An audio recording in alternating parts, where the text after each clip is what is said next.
काल यानी कि समय के प्रतिकूल किया गया पराक्रम प्रायः विनाश का कारण बनता है। इसलिए समय की गति को पहचानना ही सच्ची बुद्धि का लक्षण है। सुप्रभात, मैं हूं प्रतिबिंब शर्मा आपके साथ। सबसे पहले नजर मुख्य गतिविधियों पर। प्रधानमंत्री नरेंद्र मोदी करेंगे इंडिया एआई इम्पैक्ट एक्सपो 2026 का उद्घाटन। 13 देशों के पेविलियन और 600 से अधिक स्टार्टअप्स की भागीदारी। वैश्विक एआई इकोसिस्टम में नई साझेदारियां और व्यापारिक अवसर सृजन मुख्य उद्देश्य। प्रधानमंत्री ने पीटीआई को दिया विशेष साक्षात्कार। कहा, सरकार आर्थिक सुधारों के लिए पूरी तरह प्रतिबद्ध। वर्तमान में निवेशकों को भारत पर पूरा भरोसा।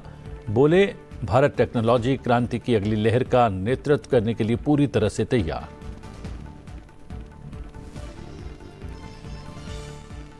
बांग्लादेश में नई सरकार के शपथ समारोह में शामिल होंगे लोकसभा अध्यक्ष ओम बिरला।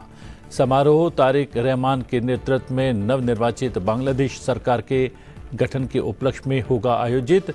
भारत ने किया नई निर्वाचित सरकार का स्वागत।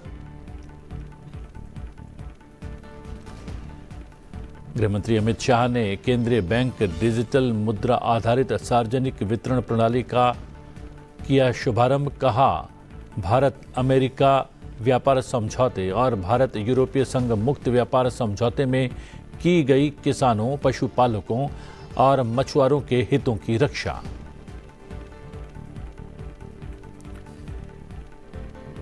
T20 वर्ल्ड कप में भारत ने पाकिस्तान को 61 रनों से हराया। टॉस हारकर पहले बल्लेबाजी करते हुए भारत ने बनाए 175 रन।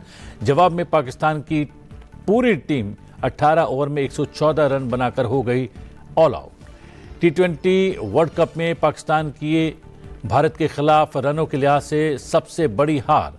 ग्रुप ए की अंक तालिका में शीर्ष पर रहते हुए सुपर 8 में पहुंची भारतीय टीम।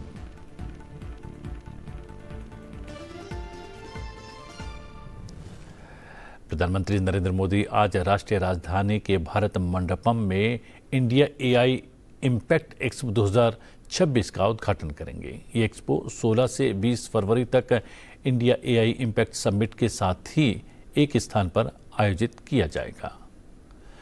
70,000 वर्ग मीटर से अधिक क्षेत्र में फैले 10 एरिना में आयोजित इस कार्यक्रम में दुनिया की अग्रणी प्रौद्योगिकी कंपनियां, स्टार्टअप्स, शिक्षण एवं शोध संस्थान, केंद्रीय मंत्रालय, राज्य सरकारें और अंतर्राष्ट्रीय साझेदार हिस्सा लेंगे। एक्सपो में ऑस्ट्रेलिया, जापान, रूस, United Kingdom, France, Germany, Italy, Netherland, Switzerland, Serbia, Estonia, Tajikistan और अफ्रीका सहित 13 देशों के पेविलियन स्थापित किए जाएंगे, जो एआई क्षेत्र में वैश्विक सहयोग को प्रदर्शित करेंगे। इस एक्सपो में 300 से अधिक विशेष प्रदर्शनी, पेविलियन और लाइव डेमोन्स्ट्रेशन आयोजित किए जाएंगे। ये आयोजन 3 प्रमुख थीम, पीपल, प्लेनेट और प्रोग्रेस पर आधारित होगा। इसके अलावा 600 से अधिक संभावनाशील स्टार्टअप्स इसमें हिस्सा लेंगे, जिनमें से कई वैश्विक स्तर और बड़ी आबादी के लिए अभिनव समाधान विकसित कर रहे हैं। इंडिया एआई इम्पैक्ट एक्सपो 2026 में 2.5 लाख से अधिक लोगों के शामिल होने की संभावना है, जिनमें अंतर्राष्ट्रीय प्रतिनिधि भी शामिल होंगे।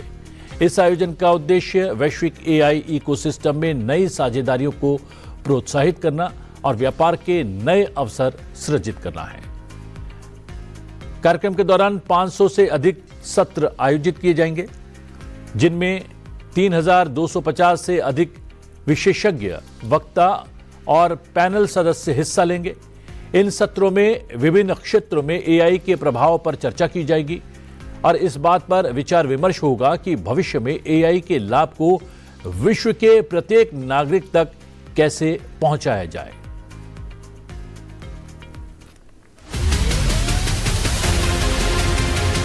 ग्लोबल इकोनॉमी और रोजगार से जुड़ा सबसे महत्वपूर्ण मुद्दा बन चुका है आर्टिफिशियल इंटेलिजेंस यानी एआई। ऐसे में India AI impact summit 2026 event के साथ दुनिया अब देखने जा रही है global AI power house Bharat का दम।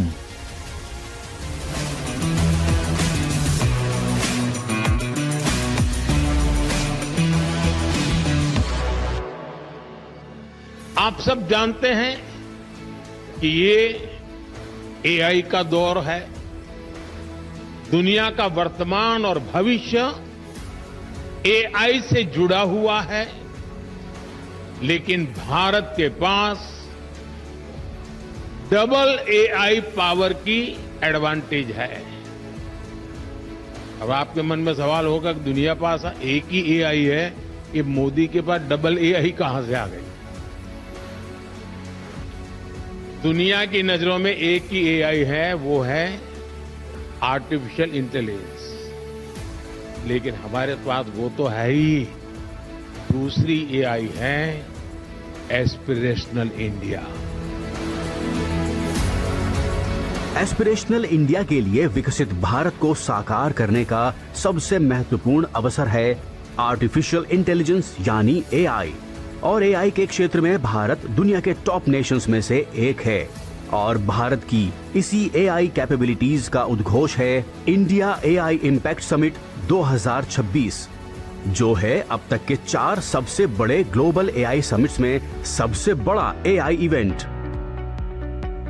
इंडिया एआई इम्पैक्ट समिट 2026 किसी भी विकासशील देश में आयोजित पहला ग्लोबल एआई समिट है। इस समिट के महत्व का अंदाजा इसी से लगाया जा सकता है कि इसमें प्रधानमंत्री नरेंद्र मोदी, फ्रांस के राष्ट्रपति इमैनुअल मैक्रों, ब्राजील के राष्ट्रपति लूला दा सिल्वा जैसे कई वर्ल्ड लीडर्स के साथ 15 से 20 गवर्नमेंट हेड्स, 50 से ज्यादा इंटरनेशनल मिनिस्टर समेत 100 से ज्यादा देश शामिल हो रहे हैं। इनके अलावा इनमें गूगल के सुंदर पिचाई, ओपन एआई के सैम ऑल्टमैन, एनवीडिया के जेनसन ह्युआंग और मेटा के अलेक्जेंडर वांग जैसे बड़े नाम भी समिट में शामिल हो रहे हैं। इंडिया एआई इम्पैक्ट समिट 2026 देश के लिए ऐतिहासिक अवसर है, जो आर्टिफिशियल इंटेलिजेंस के क्षेत्र में बदलाव और विकास को नई रफ्तार देगा। इस समिट से नई नौकरियों और कौशल विकास की संभावनाएं पैदा होंगी। एकेडमी, स्टार्टअप्स और सरकारों के साथ मजबूत सहयोग स्थापित होगा। राज्यों और केंद्र सरकार के बीच बेहतर समन्वय को बढ़ावा मिलेगा। एआई टेक्नोलॉजीज की समझ और उन्हें अडॉप्ट करने में इजाफा होगा। सरकारी सेवाओं में बदलाव के लिए एआई एप्लीकेशंस पर जोर दिया जाएगा। रिस्पॉन्सिबल एआई डेवलपमेंट के लिए पॉलिसी इंफ्रास्ट्रक्चर का निर्माण होगा। ये समिट न केवल एआई की दिशा में नए कदम उठाएगा, बल्कि ये भारत को ग्लोबल एआई सिनेरियो में नई पहचान भी दिलाएगा।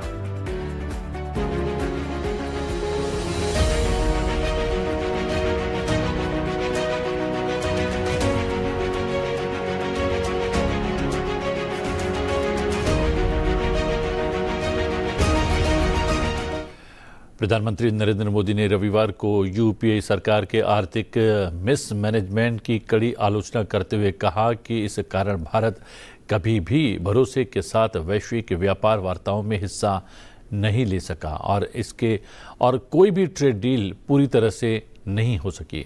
प्रधानमंत्री ने कहा कि दुनिया का भरोसा भारत पर बढ़ रहा है।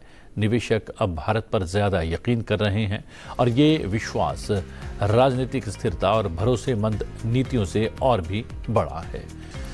प्रधानमंत्री नरेंद्र मोदी ने पीटीआई को दिए एक विशेष साक्षात्कार में बताया कि यूपीए सरकार के दौरान भारत विश्व व्यापार में स्थिरता और भरोसा नहीं बना सका और न ही कोई वार्ता पूरी कर सका। प्रधानमंत्री ने कहा कि आज के समय में भारत ने ऑस्ट्रेलिया, न्यूजीलैंड, यूके, ईयू और यूएस के साथ जो ट्रेड डील्स की है वो एमएसएमईज यानी माइक्रो, स्मॉल और मीडियम एंटरप्राइजेज, खासकर लेबर इंटेंसिव सेक्टर्स के लिए एक्सपोर्ट के नए अवसर खोलने वाली है।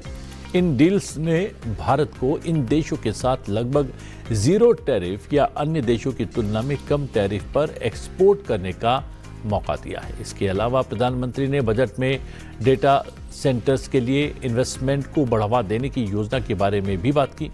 उन्होंने भारत को डिजिटल इंफ्रास्ट्रक्चर और आर्टिफिशियल इंटेलिजेंस के लिए एक ग्लोबल हब के रूप में पेश किया और कहा कि भारत को टेक्नोलॉजी क्रांति की अगली लहर का नेतृत्व करने के लिए भारत पूरी तरह से तैयार है।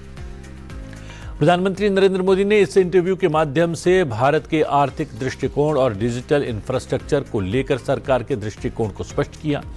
उन्होंने विश्व को भारत में डेटा होस्ट करने का आमंत्रण दिया और भारत को भविष्य के वैश्विक डिजिटल इंफ्रास्ट्रक्चर के केंद्र के रूप में स्थापित करने की योजना की जानकारी थी।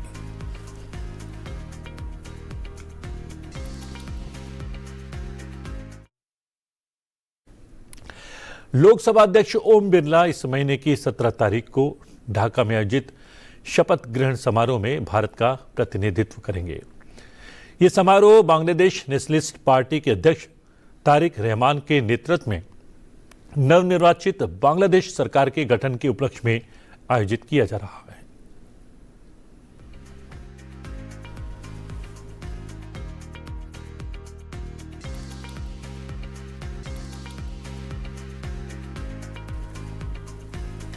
विदेश मंत्रालय द्वारा जारी बयान में कहा गया कि इस महत्वपूर्ण अवसर पर लोकसभा अध्यक्ष की उपस्थिति भारत और बांग्लादेश के बीच गहरी और अटूट मित्रता को रेखांकित करती है। मंत्रालय ने बताया कि भागीदारी दोनों देशों को जोड़ने वाले साझा लोकतांत्रिक मूल्यों के प्रति भारत की दृढ़ प्रतिबद्धता को भी दर्शाती है। भारत ने तारिक रहमान के नेतृत्व में गठित निर्वाचित सरकार का स्वागत करते हुए कहा कि उन्हें जनता का व्यापक जनादेश प्राप्त हुआ है। साझा इतिहास, संस्कृति और पारस्परिक सम्मान से जुड़े पड़ोसी देशों के रूप में भारत ने बांग्लादेश के साथ अपने संबंधों को और मजबूत करने की प्रतिबद्धता दोहराई है।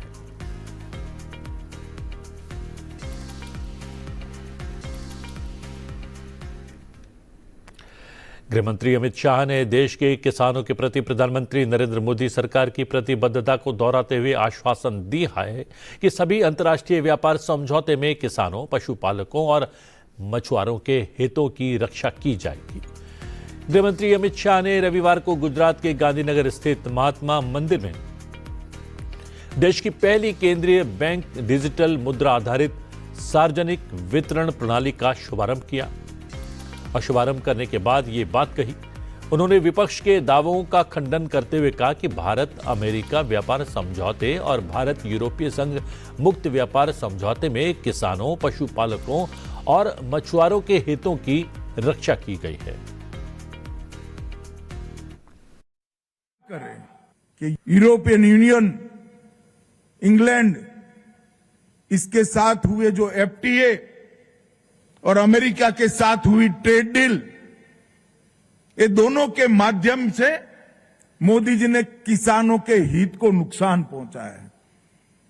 मैं राहुल गांधी जी को चैलेंज देना चाहता हूं, किसी भी मंच तय कर लो, भारतीय जनता पार्टी का युवा मोर्चे का अध्यक्ष आकर आपसे चर्चा कर लेगा नुकसान किसने किया है।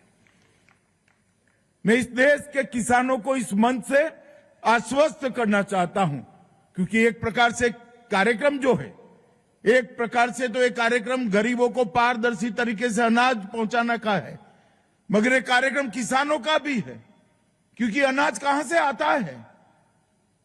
अनाज हमारे प्रहलाद भाई जो एमएसपी पर गेहूं, धान, दलहन खरीदते हैं, वो उचित दामों पर और मुफ्त में किसानों तक पहुंचाने का कार्यक्रम है।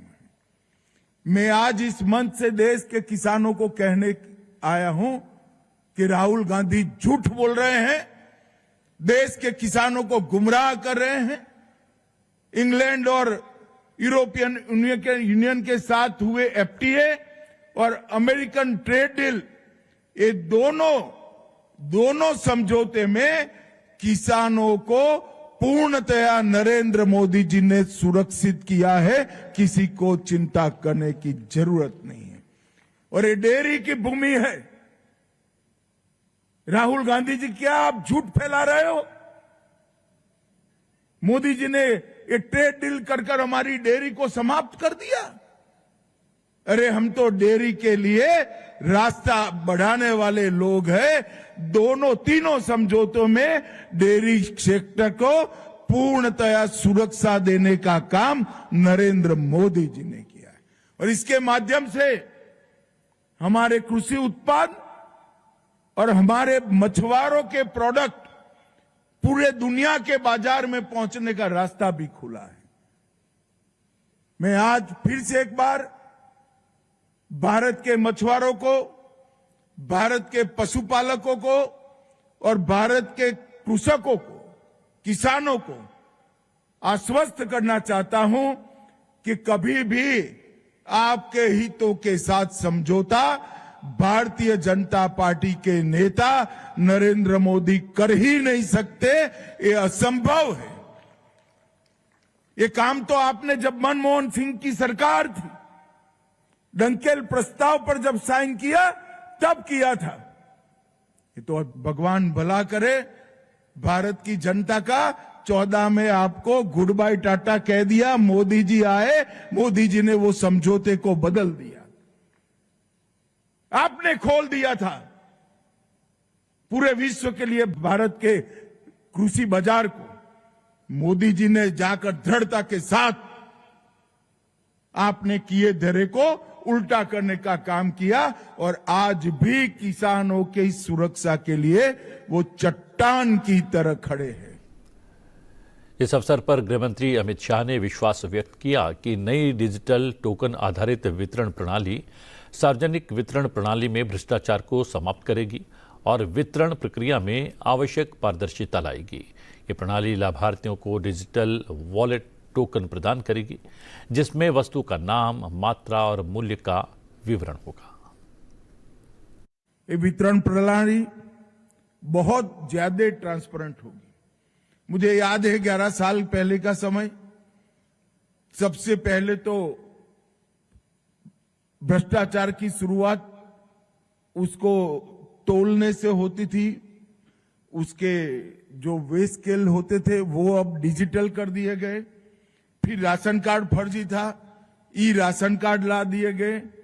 फिर one nation one ration card का कार्यक्रम आया और अब ये जो सिस्टम शुरू हुई है, इससे संपूर्ण पारदर्शिता होगी और देश के हर कोने में ये सिस्टम लागू होने के बाद हर गरीब को 5 किलो अनाज पूरा मिलने का अधिकार उसका हो जाएगा। इसका मुझे बहुत भरोसा है। रक्षा मंत्री राजनाथ सिंह ने रविवार को कहा कि चंद्रयान और आदित्य L1 जैसे भारत के अंतरिक्ष मिशन केवल तकनीकी उपलब्धियां नहीं हैं, बल्कि ये इस बात की आधुनिक अभिव्यक्ति है कि प्राचीन वैज्ञानिक चेतना हमेशा से हमारी सांस्कृतिक पहचान का हिस्सा रही है। सदगुरु के नेतृत्व वाले ईश योग केंद्र में आयोजित महाशिवरात्रि समारोह के उद्घाटन के अवसर पर उन्होंने कहा कि सूर्य और चंद्रमा केवल खगोलीय पिंड नहीं है, बल्कि हमारे कैलेंडर और त्योहारों का आधार भी है। उन्होंने कहा कि हमारे व्रत, त्योहार और शुभ मुहूर्त सटीक वैज्ञानिक गणनाओं पर तय किए जाते हैं। आज चंद्रयान और अन्य अंतरिक्ष कार्यक्रम हमारी प्राचीन वैज्ञानिक विरासत की आधुनिक अभिव्यक्ति हैं, जहां परंपरा और तकनीक साथ साथ आगे बढ़ती है। उन्होंने कहा कि जैसे जैसे हम अंतरिक्ष में उपग्रह भेज रहे हैं, वैसे वैसे हम अपनी वैज्ञानिक संस्कृति को भी आगे बढ़ा रहे हैं। In 2 days' time, when humanity is going through stress, anxiety, and inner restlessness, the relevance of Lord Shiva becomes even deeper. Shiva is a living possibility, a possibility that shows us how to maintain balance even amidst chaos. Friends, our sages never confined Shiva to a single role. He is the creator, he is the destroyer, and beyond that, the signal of ultimate stillness. This is why Shiva remains as relevant for modern humans as he was in ancient times. Friends, if we observe life closely, we will realize that life doesn't operate at extremes. It always flows as a balance between creation and destruction. Shiva is the embodiment of this very balance. On one hand, he remains absorbed in deep meditation. On the other, he performs the Tandav. In other words, he symbolizes complete inner peace and at the same time action and transformation. Today, human beings either remain constantly entangled in the compulsions of action or they sink into inertia. Shiva teaches us when to act, when to move forward. A fear-based society can never be truly secure in the long term. Only a fearless society can build a strong nation. And this fearlessness does not come from physical strength. It comes from the spiritual core. Just as Lord Shiva embodies both protection and destruction, our armed forces today carry within themselves both fearlessness and patience. Friends, on one hand, they provide humanitarian assistance with the spirit of Shiva during times of crisis. On the other hand, when necessary, they execute operations like Operation Sindoor with the intensity of Rudra. The spirit within our soldiers comes from our culture, from the inspiration of Lord Shiva. वित्त मंत्री निर्मला सीतारमण ने Germany के Munich में यूरोपीय केंद्रीय bank की अध्यक्ष Christine Lagarde और अन्य प्रमुख अंतर्राष्ट्रीय नेताओं से मुलाकात की। उन्होंने भारत यूरोपीय संघ मुक्त व्यापार समझौते, वित्तीय सहयोग, निवेश और तकनीकी साझेदारी पर चर्चा की और इसे ऐतिहासिक कदम बताया। वित्त मंत्री निर्मला सीतारमण ने जर्मनी के म्यूनिक में कई प्रमुख अंतर्राष्ट्रीय नेताओं से मुलाकात की। इनमें यूरोपीय केंद्रीय बैंक की अध्यक्ष क्रिस्टीन लेगार्ड से भेंट कर पिछले माह अंतिम रूप दिए गए भारत यूरोपीय संघ मुक्त व्यापार समझौते पर चर्चा की। दोनों नेताओं ने समझौते को ऐतिहासिक कदम बताया। वित्त मंत्री निर्मला सीतारमण ने अपनी यात्रा के दौरान प्रमुख अंतर्राष्ट्रीय नेताओं से राष्ट्रीय निवेश और अवसंरचना कोष, अंतर्राष्ट्रीय वित्तीय सेवा केंद्र प्राधिकरण के माध्यम से निवेश के अवसरों की जानकारी दी। इस दौरान उन्होंने जर्मनी के उप चांसलर और वित्त मंत्री लार्स क्लिंगबेल से मुलाकात में रक्षा, व्यापार और तकनीक में बढ़ते सहयोग पर चर्चा की। वित्त मंत्री निर्मला सीतारमण ने भारत के डिजिटल भुगतान प्रणाली की सफलता का जिक्र करते हुए अनुभव साझा करने की इच्छा जताई। निर्मला सीतारमण ने म्यूनिक में degrees of instability panel discussion में कहा कि भारत ने क्लाइमेट एक्शन के लिए अपनी प्रतिबद्धता बढ़ाई है और अब जीडीपी का लगभग 5.6% खर्च कर रहा है, जबकि 6 साल पहले ये आंकड़ा मात्र 3.7% था। India will continue to invest in renewable energy. In fact, we've been building up on that. Carbon capture strategies have been funded in this budget so that we can have it across the country, because such country and businesses are there in the mainland area and also in the remote parts. So carbon capture is getting incentivized, and our commitment to move towards the nationally determined commitments for the renewable sector is actually 2/3 achieved much before, in fact 4 years ahead of the given date. So we are given the date, but well ahead of it we are trying to fulfill, and we shall do that even in the future. और बात T20 विश्व cup की। रविवार को कोलंबो के are Premadasa stadium में खेले गए T20 वर्ल्ड कप 2026 के एक मुकाबले में टीम इंडिया ने ज़बरदस्त प्रदर्शन करते हुए अपने सबसे बड़े प्रतिद्वंदी माने जाने वाले पाकिस्तान को करारी शिकस्त दी। जी हां, T20 वर्ल्ड कप के 27वें मुकाबले में भारत ने 61 रनों से जीत हासिल की, जो टूर्नामेंट में उसकी लगातार तीसरी जीत है। टॉस गंवाकर बल्लेबाजी करने उतरी भारतीय टीम ने 7 विकेट खोकर 175 रन बनाए। टीम इंडिया को महज 1 के स्कोर पर अभिषेक शर्मा के रूप में बड़ा झटका लगा, लेकिन इसके बाद ईशान किशन ने मोर्चा संभाल लिया। ईशान ने तिलक वर्मा के साथ 46 गेंदों में 87 रनों की साझेदारी करते हुए टीम को 88 के स्कोर तक पहुंचा दिया। ईशान 40 गेंदों में 3 छक्कों और 10 चौकों के साथ 77 रन बनाकर आउट हुए। कप्तान सूर्य कुमार यादव ने तिलक वर्मा के साथ तीसरे विकेट के लिए 38 रन, जबकि शिवम दुबे के साथ 5वें विकेट के लिए 33 रन जुटाए। सूर्य ने 29 गेंदों में 32 रन बनाकर वो आउट हुए, जबकि शिवम दुबे ने 27 रन का योगदान दिया। रिंकू सिंह ने 4 गेंदों में 41 रन की नाबाद पारी खेली। 176 रन के लक्ष्य का पीछा करने उतरी पाकिस्तानी टीम 18 ओवर्स में 114 रन बनाकर सिमट गई। भारत के लिए जसप्रीत बुमराह, अक्षर पटेल, हार्दिक पांड्या और वरुण चक्रवर्ती ने 2-2 विकेट लिए। वहीं एक विकेट कुलदीप यादव और तिलक वर्मा के खाते में आया। पाकिस्तान के लिए सबसे ज्यादा 34 गेंदों में 44 रन की पारी विकेटकीपर बल्लेबाज उस्मान खान ने खेली। इस शानदार जीत के साथ भारत ने टूर्नामेंट में अपनी स्थिति और मजबूत कर ली है। बल्लेबाजी, गेंदबाजी और फील्डिंग तीनों विभागों में संतुलित प्रदर्शन करते हुए टीम इंडिया ने एक बार फिर बड़े मुकाबले में अपना दबदबा साबित किया है। दिल्ली के दिल में स्थित राष्ट्रपति भवन का अमृत उद्यान 31 मार्च 2026 तक विजिटर्स के लिए खुला रहेगा। यह उद्यान अपनी हरियाली और खूबसूरत वातावरण के लिए मशहूर है।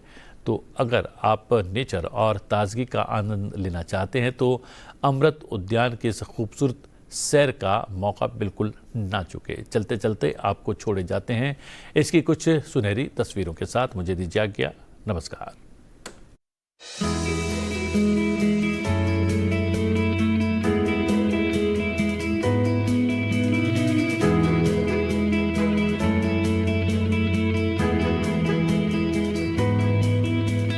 यहाँ पे मैं 4 साल से आ रहा हूँ और यहाँ का एक्सपीरियंस बहुत अच्छा है, क्योंकि साल में सिर्फ 2 बार ही खुलता है, एक बार गर्मी के सीजन में और एक बार ठंड के सीजन में। इस बार फरवरी में खुला है, ये 3 तारीख से 31 तारीख तक। It's really a very nice experience and variety of flowers are really fantastic. We are really thrilled and happy.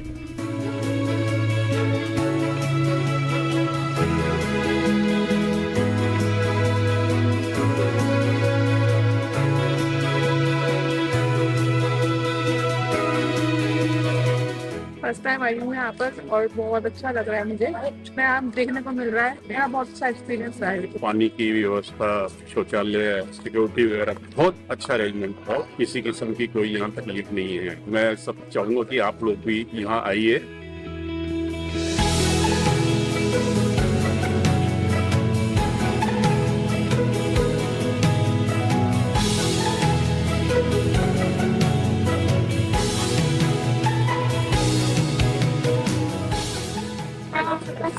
First time आया और यहाँ पर रावत अच्छे और यहाँ पर मैं खुश घूम के हमें बहुत मजा आया। हमने बहुत सारी चीजें एक्सप्लोर की। यहाँ पे पूरी जगह घूम रहे हैं, खूब सारी फोटोज खींच रहे, बहुत लोग आए हैं एंड यहाँ पे सबको बहुत अच्छा लगता है।